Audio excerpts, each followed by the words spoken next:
Hello there, this is Gab, and in this video I'm going to show you how to set up a document in Photoshop.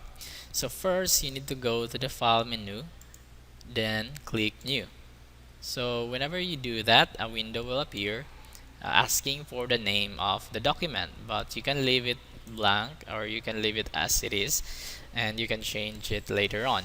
But for now, let's just name it for project 1. And as for the next entries, we have here the width and the height. Now you better be careful whenever you are setting this up because this one has a corresponding unit of measurement. So 1366, this means it's 1366 pixels, but you have to be very careful because whenever you change it to inches, it will give its equivalent uh, value in inches. Same thing for centimeters and millimeters. So whenever you are thinking for a project, you better be sure what kind of unit of measurement are you going to use.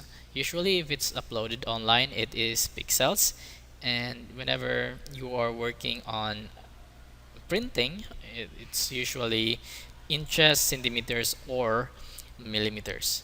So points and pikas are, you can use that somehow, but these are the important parts. And now to set up our document properly, let's just change this one to 7 by 5 inches. So that's it. And then as for the resolution, it's by default 72, but you can actually change it to 300. So as for resolution, it has a unit of measurement of pixel per inch.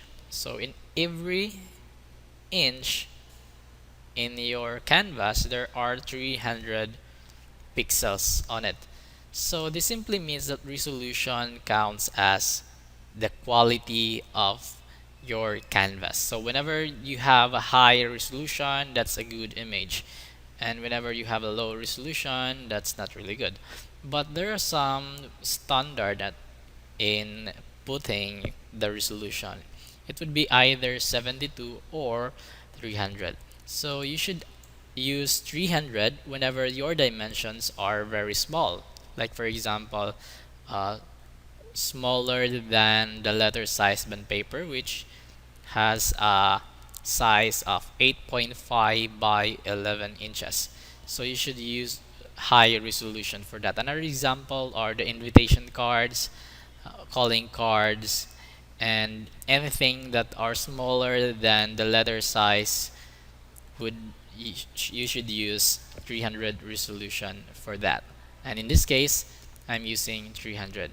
Now for large dimensions such as the banners outside, uh, larger than 24 by 36 inches, you should use 72 for some reason.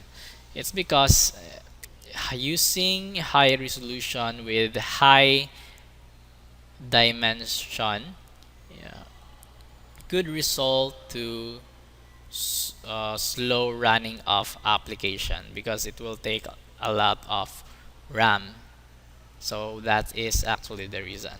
So whenever the dimension is large, you should use lower resolution such as 72 pixel per inch, and whenever you are working with small dimensions, you should use 300. Now as for the color modes, we have here the bitmap, the grayscale, and the RGB, and the CMYK and the lamp color. But I think the most important part here are the RGB and the CMYK. So you'll be using RGB whenever you are going to upload your project online or in a website or anything that is viewed through monitor. You should use RGB. RGB stands for red, green, blue. And as for the CMYK, you should use this whenever you are working on a project where it will be printed. So CMYK stands for cyan, magenta, yellow, black, which corresponds the color of the printer. The four color of the printer are cyan, magenta, yellow, black. So for some reasons, we really need to use proper proper color modes whenever we are working with our project, and specifically whether it is for printing or just for monitor display. And as for this case, I should be using RGB because I have no planning on printing on it.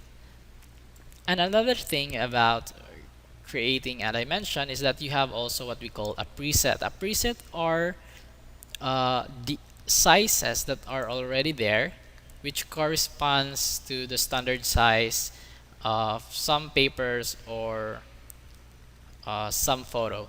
Like for example, whenever you're working for a short band paper, you're trying to print your design on a short band paper, then you should use the preset US paper. So in sizes, you have some choices, whether it's letter, legal, or tabloid. And as for letter, this corresponds to the short band paper, and the legal one, 8.5 by 14, is a kind of different with the long. The long actually has a size of 8.5 by 13. So you better not be confused with the legal and the long size bond paper. And aside from that, we have also what we call the international paper, the A series papers. So we have A4, A5, A6 until DL. And as what you have noticed, whenever I select a preset, the width and the height automatically change to its according size with the height and the dimension. And whenever I select another one, like for example an A4, so it corresponds to its dimension. So you can also take a look at what will be the value for height and width whenever you're going to change it to inches. So it's actually equivalent to 8.268 by 11.693. So slightly different with the short band paper. Okay, so I think that's it, and that's how you set up a dimension in Photoshop.